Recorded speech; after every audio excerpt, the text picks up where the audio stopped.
I was carrying out maintenance in a telecoms company in Hemel Hempstead in the computer room when Richard, the manager, came up to me. Steve, he said, I'd like to have a word with you in our office. But as I got in the office, I was pleasantly surprised because he showed me a diagram and said, we are looking to install a network of 11 switches to link out 11 offices in the UK, separate from the international one. Could you give me your thoughts, please? Well, we looked through it, we discussed it, and I agreed it looked good. And then he said, Steve, would you take it back to sales and say, this is exactly what we want, because we trust you. Now, up until then, I always believed that engineers were here, sales were there, and never the twain should meet. I was just a humble engineer, not a salesperson.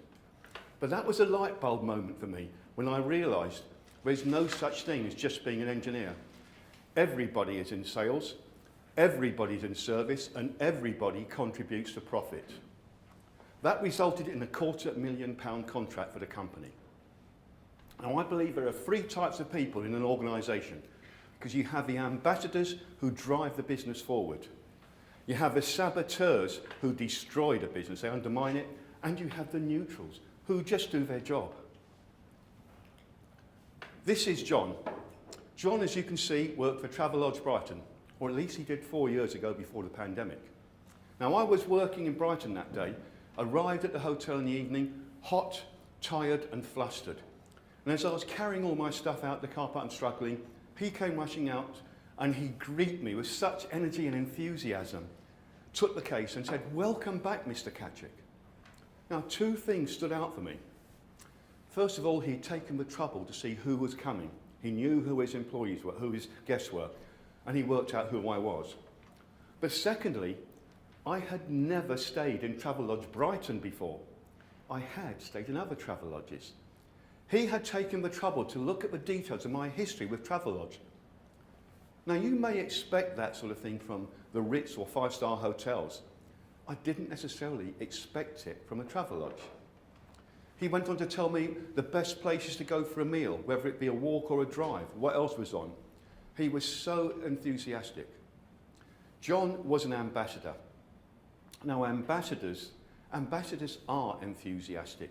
They are engaging and they are empathic. Ambassadors drive the business forward. They go the extra mile. They give the baker's dozen. Oh, looking round, actually, you're far too young to know what that means. The baker's dozen, when I used to be sent to the bakers to get 12 bread rolls and a good one would throw another one in. Ambassadors light up the room when they walk in. You just feel the energy go. Ambassadors focus on the customer. They are proud of their job and they love their work. And they act as though they're the business owner. Ambassadors give the best customer experience, which is memorable several years later. The majority of people in an organisation are just what I call the neutrals. Now, the neutrals could be just average or okay, and they could be really good, maybe solid performers. But good is the enemy of great, as Jim Collins says in his book, From Good to Great. Our customers expect good. They don't remember good 3 to 4 years later when renewals come up, when contracts expire, when products come to end of life. They do remember those exceptional experiences, those memorable experiences. Ideally, the memorable positive experiences of the ambassador, but they could be the memorable negative experiences of the saboteur. Customers vote with their feet. Back in the mid-80s, I was working for a company called Infotron Systems when we got took over by Gandalf Communications. Now, both companies were the same. They had an office, it was an American-owned company, and there were 8 offices in the UK. And nothing changed. A minor culture difference, but nothing actually changed. But one engineer did not like being taken over by Gandalf. And he let everybody know. Staff, engineers, customers. He would complain about the differences. He would moan about the good old days in Infotron and say how bad it was in Gandalf, even to customers.